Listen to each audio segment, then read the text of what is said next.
Welcome, ladies and gentlemen, to Autism Fridays with Christopher Cleveland. Welcome back to Autism Fridays with Christopher Cleveland. I'm your host, Christopher Cleveland.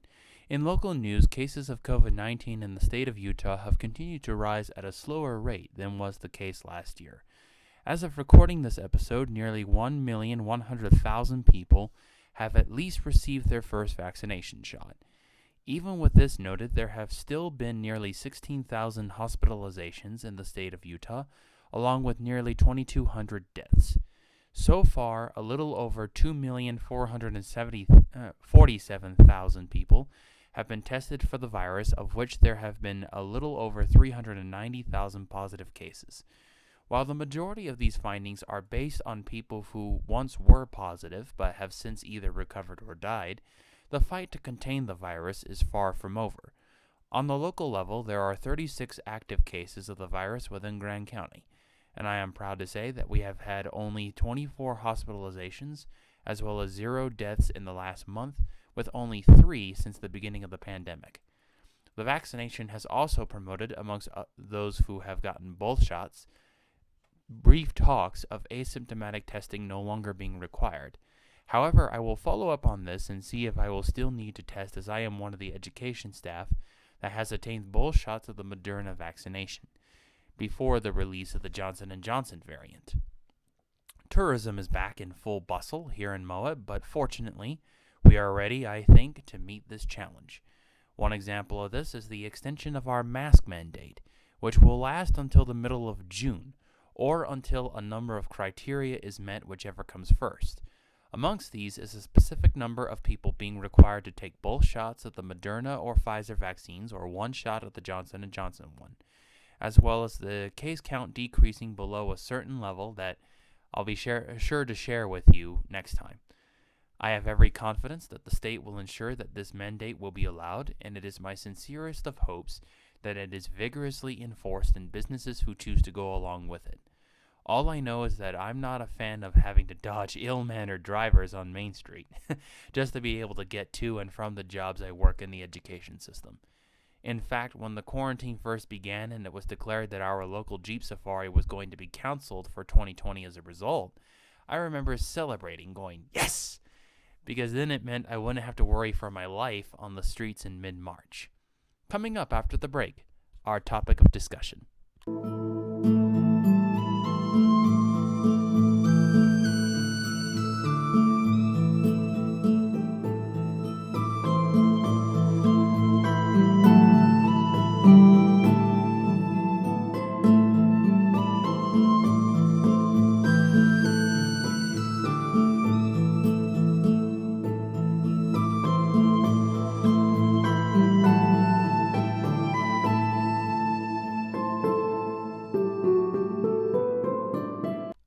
Thank you for tuning back into this episode of Autism Fridays with Christopher Cleveland. Once again, I'm your host, Christopher Cleveland.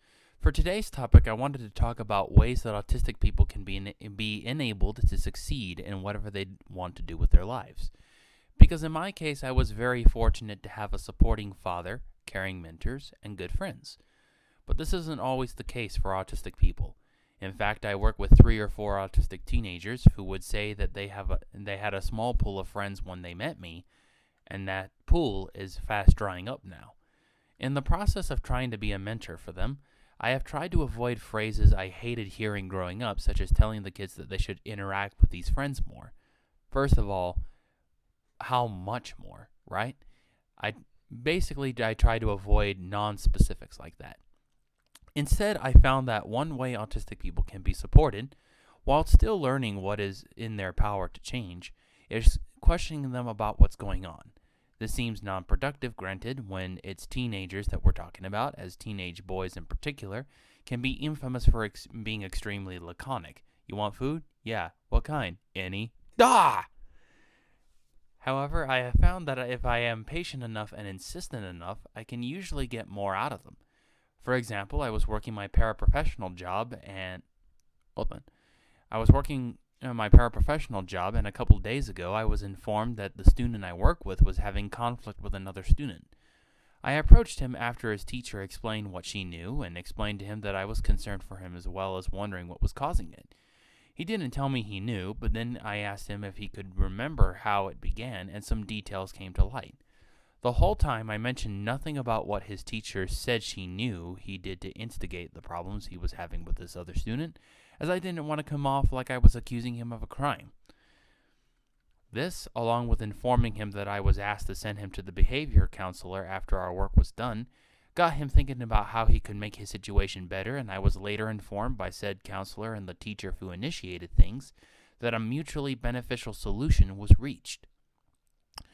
The reason I bring this up, carefully censoring names in the process, of course, sorry for that pause, I'll restart that. The reason I bring this up, carefully censoring names in the process, of course, is because a fundamental failure of parenting and teaching alike is that we tend to want our children to learn from us so badly that we're willing to take the quickest and easy path to what we think will teach them what we want. This often means we end up yelling at them, screaming at them, shouting at them, even when the consensus is that we mean well as we do it. But for an autistic child, an autistic teenager in particular, this can have rather drastic and unintended consequences in terms of their emotional demeanor further down the line. From my own experience, I never learned as much from having someone yell my mistakes at me as I did being patiently taken through why I had made a mistake and, if I didn't already know how, taught the way to rectify that mistake in the future.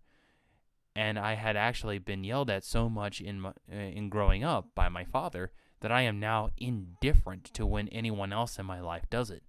I even stood there once while a former employer did it, and I must have appeared like her rage was boring me because she later apologized for it when we were out of the workplace. With this in mind, the ultimate thing to remember is that avoiding anything that indicates you're upset or angry at them for what they've done. Hold on 1 second. Sorry about that, technical difficulties. Avoiding anything that indicates you're upset or angry at them for what they've done, want to do, etc. will only make them lean into you more. Lose your cool in any instant, and it's one point to your child being driven away from you, perhaps even to do things you don't want them to do to spite you. Coming up after the break, our new simple meditation of the week.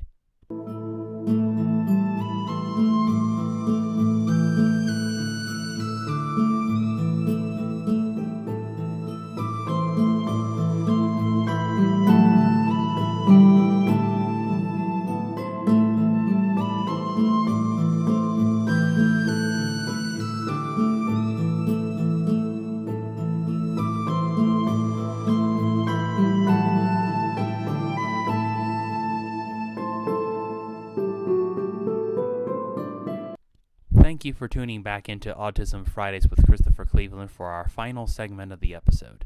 I'm your host, Christopher Cleveland. Whoa, dang. Sorry, calculator. For our segment, Simple Meditations, we have what's called a standing meditation. This means it's something you can do, you stand up to do, but don't move if you can, where Qigongs are moving meditations that are designed to get the blood flowing. In this case, begin when you have about 5 to 10 minutes to spare and you're alone. Make sure that you learn to breathe with your stomach so it fills up with air when you inhale and empties when you exhale. Then step down into a squat or horse position. This is the horse stance, and ideally it looks like you're riding an invisible horse or sitting on an invisible chair at the lowest. Back is straight the whole time and knees are bent over the feet. Extend your hands and arms out so that your elbows are straight but not locked, and the palms of your hands are facing your belly. You're looking like you're doing a full body hug to a huge invisible ball by the time you're in the stance best known as hug a tree or tree hugger. If you got a tree large enough to support this stance, go hug it and lean your face into the bark. As weird as this sounds, this has some energetic benefits. Hold it like this for as long as you can, but don't take it past the point where your body is shaking. Take it from someone who knows. Doing so further results in really bad pain, and that is one thing that standing meditations should never generate.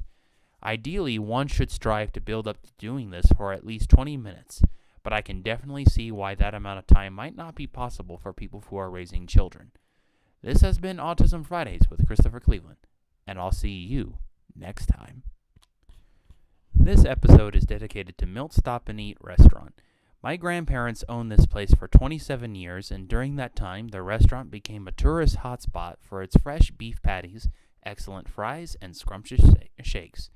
Try them out while you're in Moab, tell them Chris recommended it, and I promise you'll have a great experience. See you all next week. Directed, produced, and written by Thank you for tuning in, and we'll see you next week. Hi, I'm Christopher Cleveland, creator, host, and director of Autism Fridays with Christopher Cleveland. I am a certified secondary education provider located in Moab, Utah, and I'm here to tell you about my show, Autism Fridays with Christopher Cleveland. If you wish to have optimistic, educational, humorous, fun content which holds ideas for age-appropriate discussions for your autistic child or other relative about the COVID-19 crisis and your state's related efforts to curb its spread, subscribe to my YouTube channel or join the Facebook group Autism Fridays with Christopher Cleveland today.